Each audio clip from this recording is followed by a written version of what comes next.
Ay, sir, salamat po sa oras. Congratulations po sa inyo, sir, ha? Opo, Oo. thank you, ma'am. Oo. Sir, ulitin ko lang. Ano po ba ito, sir? Hold up? Na-hold up yung mga tao nyo or ito ay isang raid?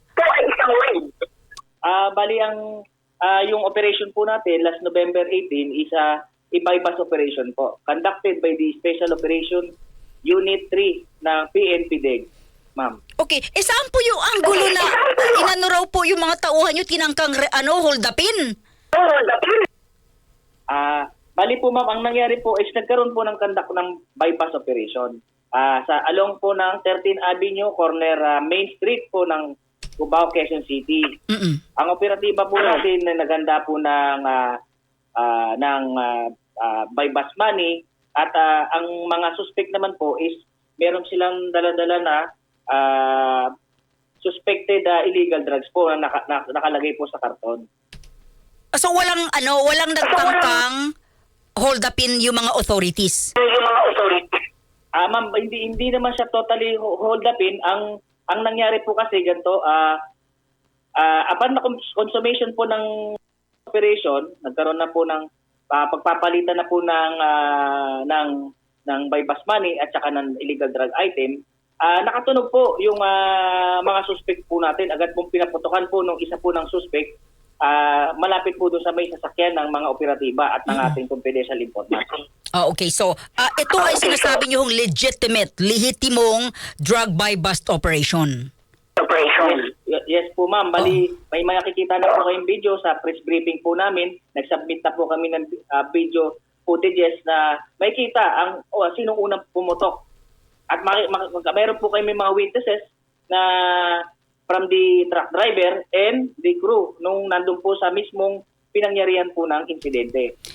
Lieutenant, magkano or yung halaga po ng illegal na droga yung pinag-uusapan natin ngayon?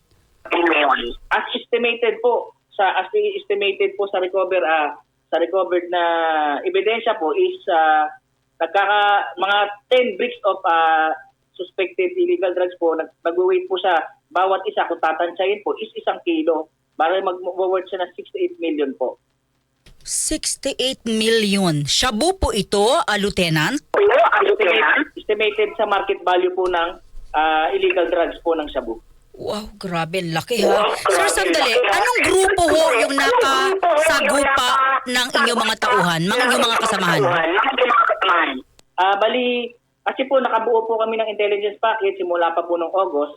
Binuo po ito para ikasa po ng operatiba. Ngayon po is nag-prosper po ngayong November, last November 18. At yun nga po, nag-prosper. Kaso nga lang po, may hindi magandang pangyayari po ay pinaputukan po tayo. Kaya wala pong ibang dahilan para depensahan po ng mga kapulisan ng mga kanilang sarili. Kaya nagkaroon po ng resulta ng pagkakapatay po ng 3 suspect at pagkaka-injury po ng confidential informant natin at ng operatiba.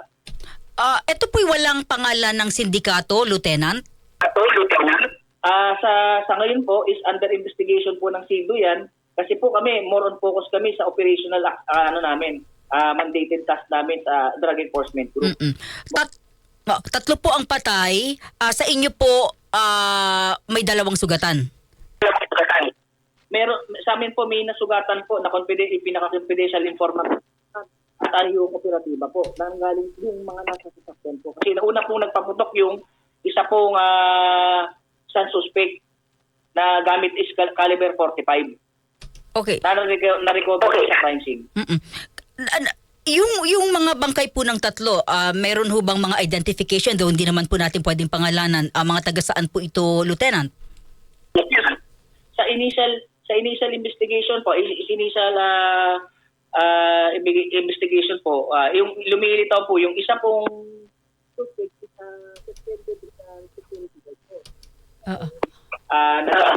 Security guard po siya. Yung isa naman po is parang tsuhin niya po siya. Tsuhin niya rin. Same ng apelyido po. Parang tsuhin niya din. Sinabi rin po nung pumunta po na kamag-anak doon sa area. Security guard, tapos tsuhin niya. Oh, oh. Bali, apat po sila, nakatakas po yung isa. Yung isa pong napatay is unidentified po hanggang ngayon. Inaalam po ang Okay. pagkakakinanlan. Oo. Lieutenant, yung shabu na ito, saan sana ito ibabagsak? Yung possible po ito kasi nga po parang nabanggit na rin po namin ng director po namin is parang sabi daw po dito sa within the area NCR po is humihigit yung medyo bumababa tawag ito parang madalang na po yung mga tawag ito yung supply po ng is ngayon medyo tight po. Kaya parang possible po na i-distribute 'yan. Pwede po sa Luzon, pwede sa Region 3, o sa mga adjacent na region na nasasakupan. Oo. Lieutenant, ito po ay imported ba? May supplier or ginawa local na lang, dito na lang po sa Pilipinas? Yung ano po. Yung shabu ho ba, ito ho ba ay may supplier galing pa sa ibang bansa, binagsak lang sa kanila na bibilin sana ng nagpanggap, or ito ho ay sa impormasyon nyo dito na lang po ginagawa yung shabu? Sa ngayon po is wala kaming information kung saan po nanggaling yung mga illegal drugs na binebenta po nila. Suspected illegal drugs. Hindi po namin ma-determine pa kasi nga po is yung isa po na nakatakbo is hindi na rin po namin recover. Tatlo rin po ang patay. Kaya wala po kami makuha ng other information po kung possible kung saan nila dinidistribute o saan galing din po ang mga illegal drugs. Huli na lang, Lieutenant, ulitin ko lang po wala naman pong konektadong sindikato dito po sa apat na mga suspect na yung isa po nakatakas. Sa ngayon po is hindi ko po masabi kasi ang may nagkakandak po ng investigation dyan is si Quezon City Criminal Investigation and Detection Unit po. More on po kasi kami Drug Enforcement Group is nag-focus po kami talaga sa operation po namin. So sa drugs po kami. Sila po siguro nagkakandak na po talaga sila ng thorough investigation patungo po dyan. Lieutenant, okay, huling tanong ko na lamang po, may mga lumalabas po kasi na mistaken identity. Ano po yung stand dito ng PNP Drug Enforcement Group?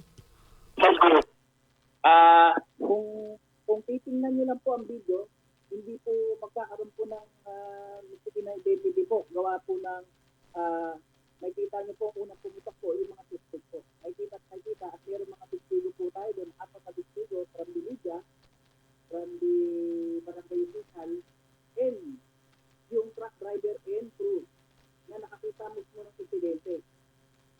Upon consideration po kasi ng bypass po, is pinaputukan na po agad ng mga suspect. Okay.